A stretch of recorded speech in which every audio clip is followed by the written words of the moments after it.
The American wilderness. Endless miles of forest, desert, and mountain, where the land stretches wide and the silence hangs heavy. They go out for peace and solitude, but what they find is something much older. A pale figure that's always just where it shouldn't be. These aren't stories you'll see on the evening news. They won't make the front page. But in the shadows of the country's forgotten corners, something waits. And every so often, someone comes back with a tale too strange to ignore. So lean in and turn down the lights. Because in these stories, no one ever walks away the same. Welcome to Weird Encounters, a place where the ordinary fades into shadow and the unexplainable comes alive. Don't forget to like, subscribe, and become part of our ever-growing community of the curious. Now prepare yourself, because what you are about to hear is not for the faint of heart.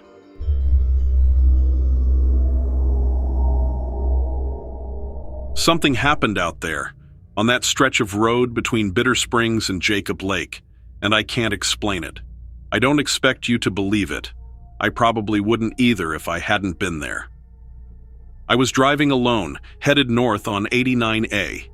It was mid-August, late afternoon, sun still high but dipping low enough to start throwing long shadows across the Vermilion Cliffs. I'd left Page earlier that day and was planning to stop for the night near Fredonia, maybe camp or find a cheap room. That road, if you've never driven it, feels like the end of the earth. Beautiful, sure, but empty. Miles between anything, no cell service, nothing but that blazing sky and miles of desert. About 20 minutes past Marble Canyon, I saw something standing just off the road. Not on the pavement, but close. Too close. At first I thought it was a person, but the shape was wrong. It was tall, not crazy tall, just off. Its arms were long, like too long, and they didn't hang right. They looked stiff, like it didn't know how to relax them. It was facing away from me, like it was staring at the cliffs. I slowed down, thinking maybe someone was lost or in trouble. When I got closer, it turned. It didn't move to turn. It just twisted, like its whole body pivoted from the waist, and its head followed a second later. I swear I could feel something in me recoil, like my stomach dropped. I wasn't that close yet, maybe 50 yards out, but I could see the skin was gray. Not painted gray, not dirty. Gray, like ash. The face had no features I could really make out, just two deep hollows where the eyes should be.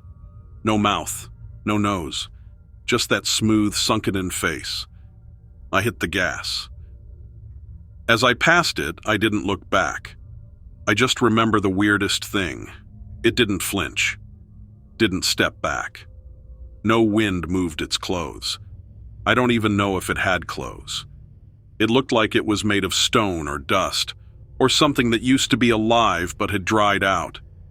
A few miles up the road, I pulled off to the shoulder, heart racing.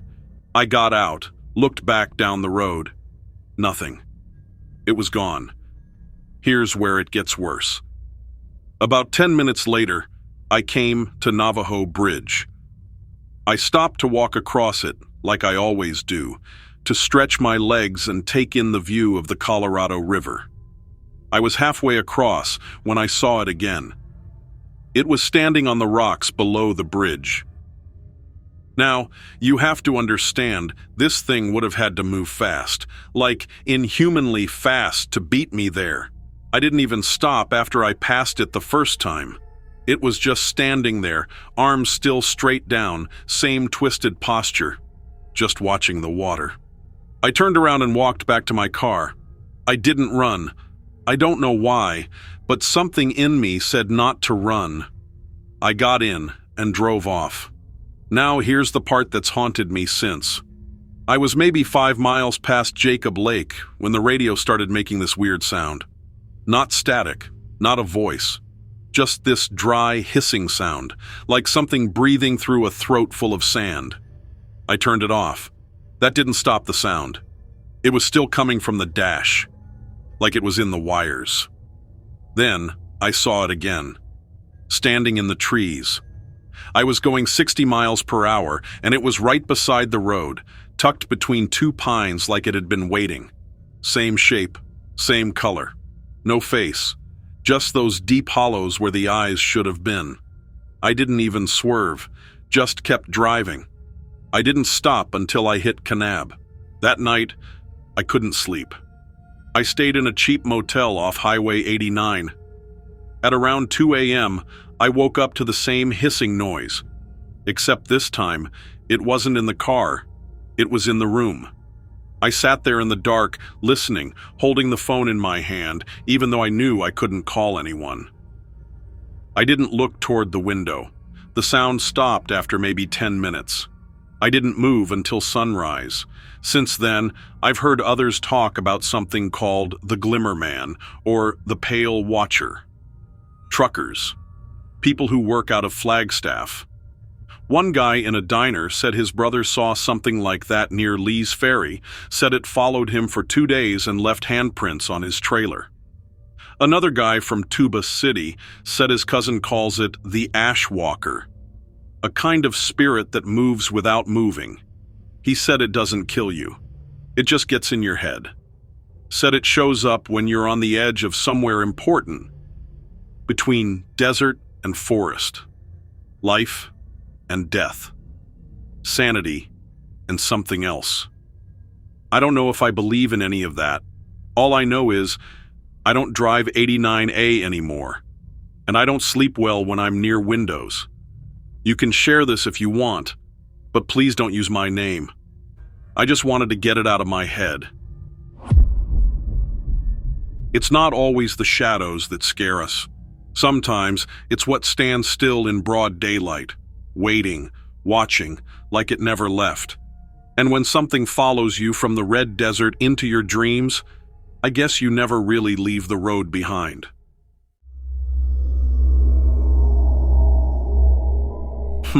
West Virginia, a land of coal, hollers, and haunted hills. Most folks here know when to mind their business and stay off the roads after dark. But once in a while, someone comes too close to something old, something watching. I can't keep pretending it didn't happen. It's eating at me. I don't go out much anymore, and I haven't been back to that cabin since. This happened near Parsons, West Virginia, Tucker County, up along the edge of Blackwater River, but past the regular campsites. I've got this cabin out there, no electricity, no plumbing, just a wood stove and a cot.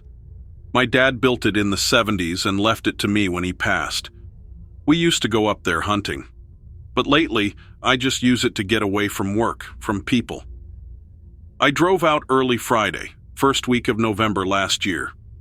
Leaves were still all fire red and orange, but the air had that cold snap, like you knew snow wasn't far. I always park at the trailhead and walk in about 1.5 miles. Nobody else really uses that part, not even hunters anymore, since they rerouted the forest access road. It's quiet.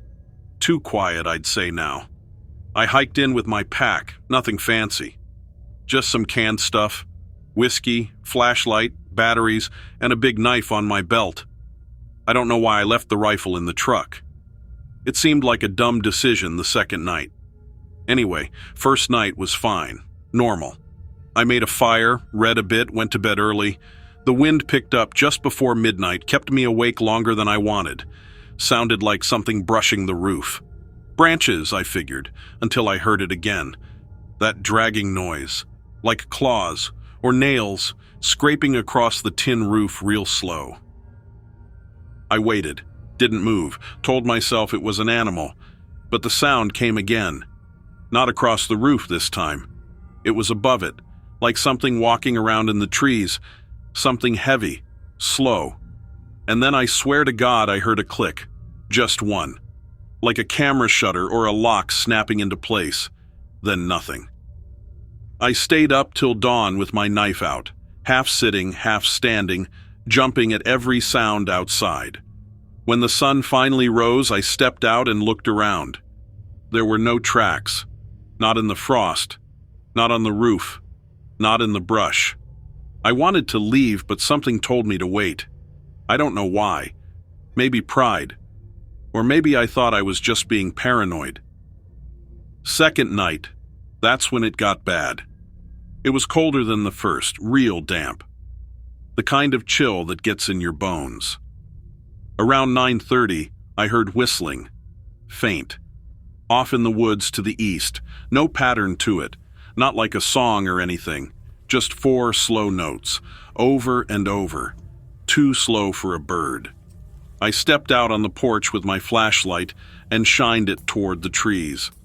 And something moved, not fast, not loud, just shifted, like it was waiting. My flashlight flickered. Not out, just like something pulled at the battery and the air felt like it dropped 10 degrees in a second. And then, it whistled back. Same notes, but closer. Too close.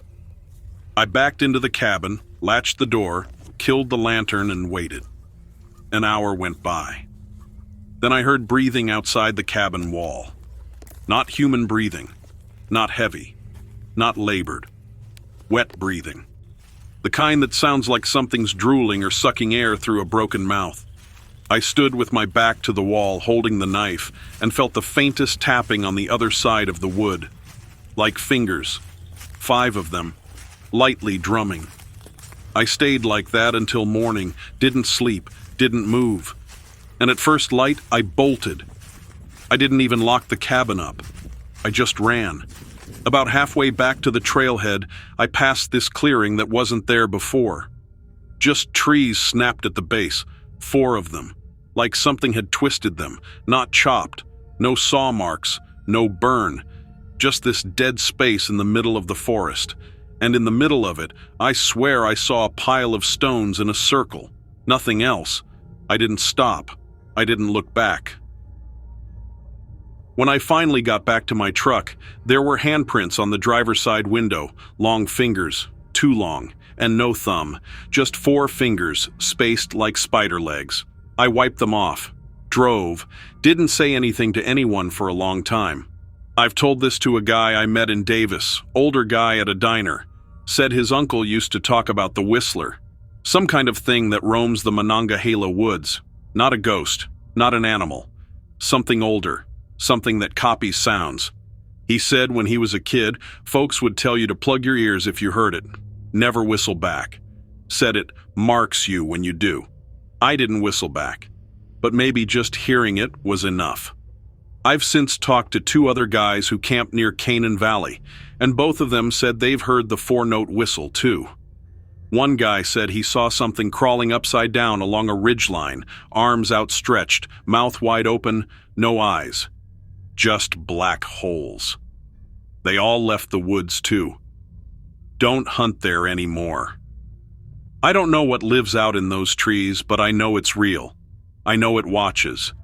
I know it waits. And it wants you to hear it first. 4 notes. That's all it takes. A simple whistle in the dark, echoing through the pines of West Virginia. But when the forest sings back, you better not answer, because something ancient might be listening. This next story takes place in Louisiana, a place soaked in stories and shadows, from the moss-choked bayous to the sunken roads through forgotten parishes. But not every tale is passed down with a smile. Some are buried deep. This happened about a year ago, late October, just after the first cold hit. You know, that rare time in Louisiana where you actually need a jacket in the morning. I was staying at my cousin Rick's place out in the sticks near Slidell, just past Lake Bourne, kind of in that no-man's land between the Pearl River and the swamp.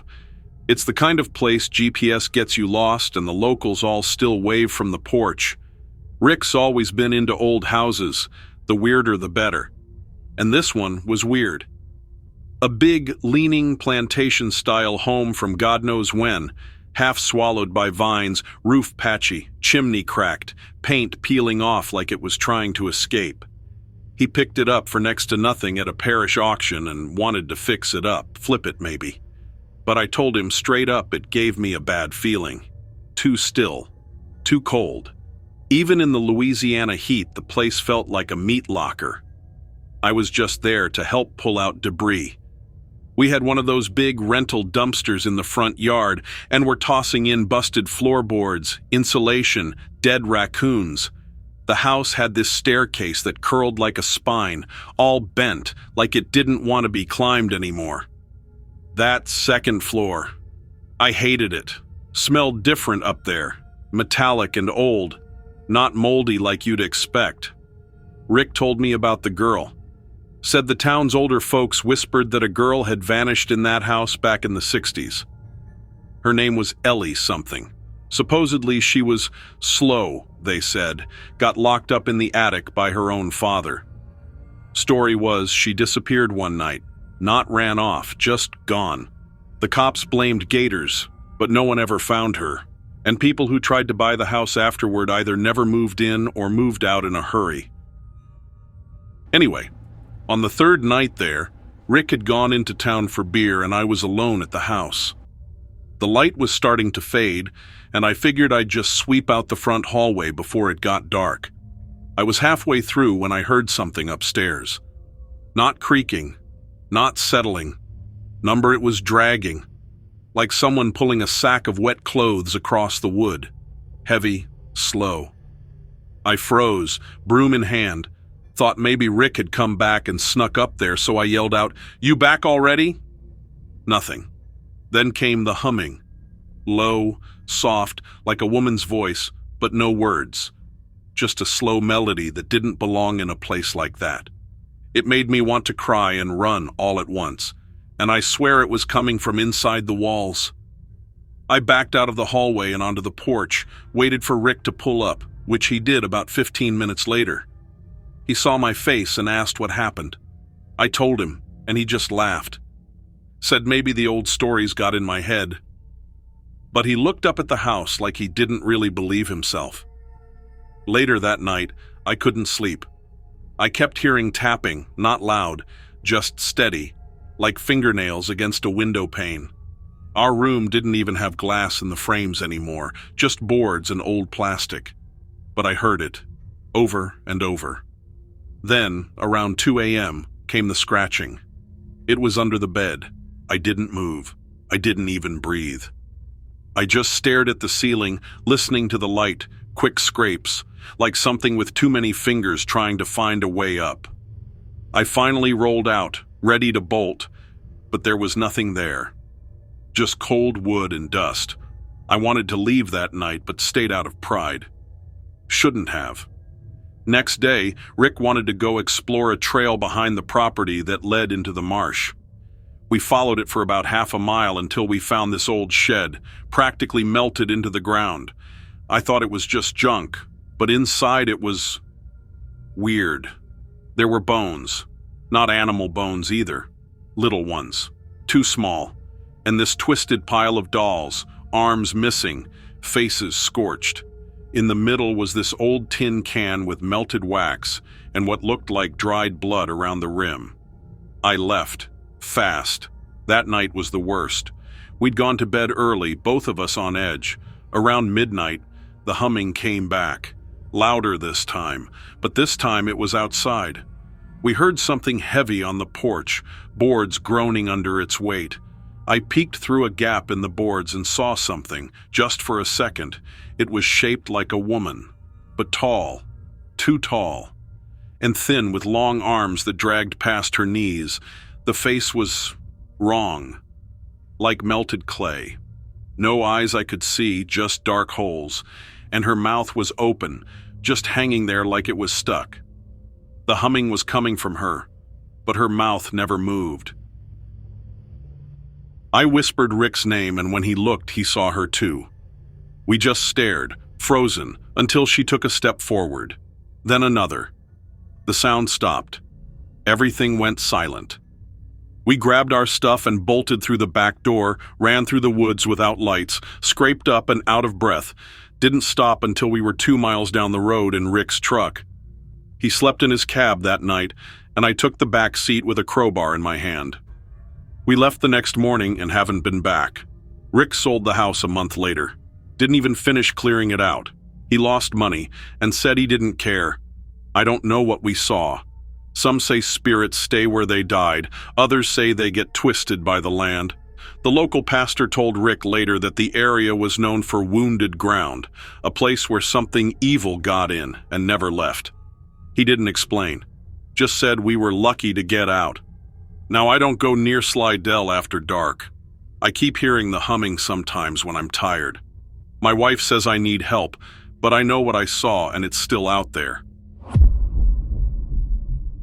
Just an old house in the swamp, right? Another crumbling relic with too much history and not enough sense to fall down. But some places don't decay with time. They fester. And when the sun sets on Louisiana's bayous, you'd best stay in the light, because once you hear the humming, you're already too close.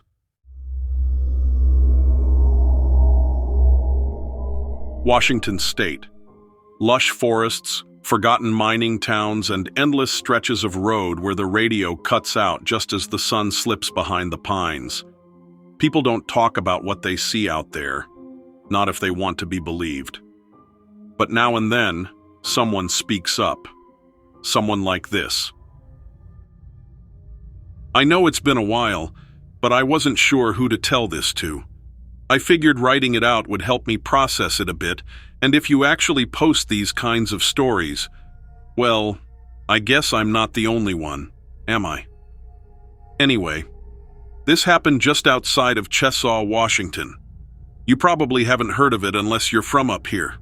It's one of those almost ghost towns in Okanagan County, up near the Canadian border. Beautiful in that desolate, overgrown, nothing works here anymore kind of way. The kind of place you find old trapper cabins with trees growing out the windows. My cousin Sam and I go up there every fall for a few days, mostly to camp, do some trail riding, and drink away from our wives. Been doing it for years. I always liked the quiet out there, until this last trip in October. We pulled up to an old logging road around 4 p.m. Figured we'd set up camp off it like we usually do. There's this open patch where old equipment used to be. It's all rusted out now and covered in lichen. Sam had some new gear he was excited to try out, and I just wanted to start a fire before it got cold. We didn't think much of the crows. There were a lot of them. I mean, a lot. Just circling that clearing, silent. No cawing, no flapping. Just hovering up there like they were waiting for something to happen. The longer I looked, the more wrong it felt. You ever see birds that seem like they're out of sync? Like their wings move just a beat too slow? It started with the silence. No bird song, no chipmunks, not even the wind. Just dead quiet except for the fire crackling. Sam said something like, "This place feels heavy," and I laughed it off, but I guess I shouldn't have. Around midnight, we started hearing the scraping. We were in the tent by then, maybe half asleep, and it sounded like something dragging a rake over the dirt and rock outside. Not fast, slow, intentional, long pulls, then a pause, then again, like it was circling us. I thought it was a bear. I reached for the bear spray, but Sam whispered, "Bears don't scrape like that." I didn't answer, because I knew he was right. We sat there for maybe 20 minutes listening to this thing drag itself around the site, then it stopped.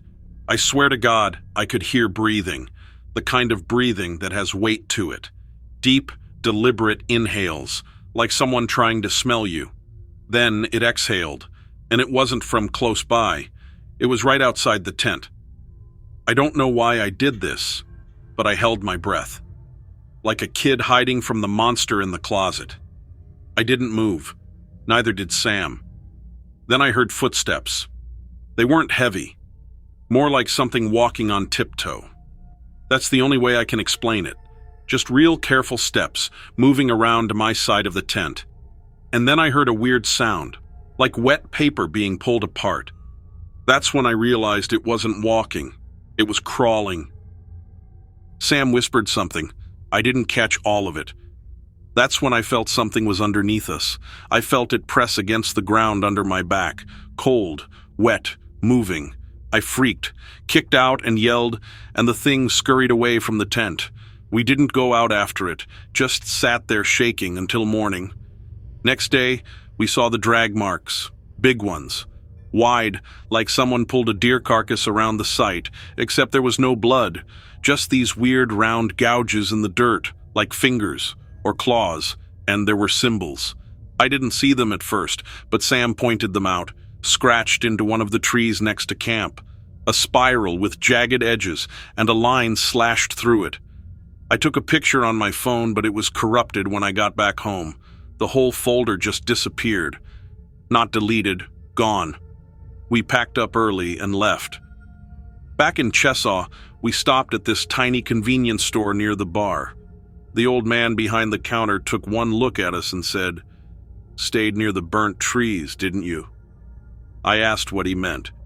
He told us people don't camp past mile marker 17 anymore. Not after what happened to the Klein boys back in '91. Said they came back missing time, half their gear gone, both of them never hunted again. Some folks around there say there's something that lives in the old mine tunnels, something that drags itself up when the first snow dusts the ridge. Others say it's older than the town.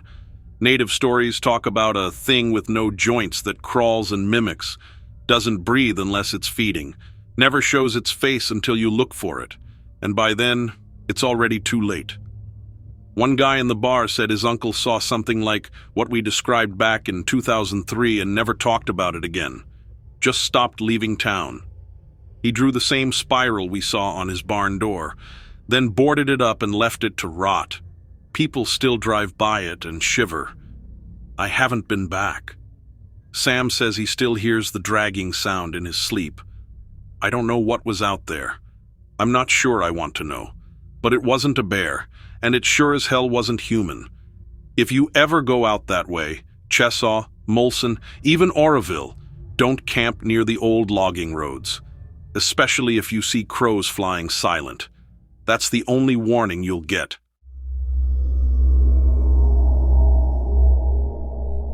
They lived.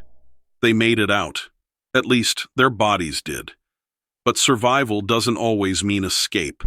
Not when something follows you home. Not when the sound of it or sight of it never really fades. They don't talk about it much now. Not around family. Not with friends. Because who would believe them? Who wants to? But when the wind shifts just right, or the woods fall too quiet, or you find yourself alone on a dark road far from town, you might start to wonder. Is something out there, watching and waiting? Or maybe it's closer than that. Maybe it never left at all. And so, another strange encounter fades away. A trick of the mind, or something far more unsettling. That's for you to decide. Thank you so much for watching my stories. Make sure you hit that like button, subscribe, and turn on notifications. Your support is what keeps this channel going.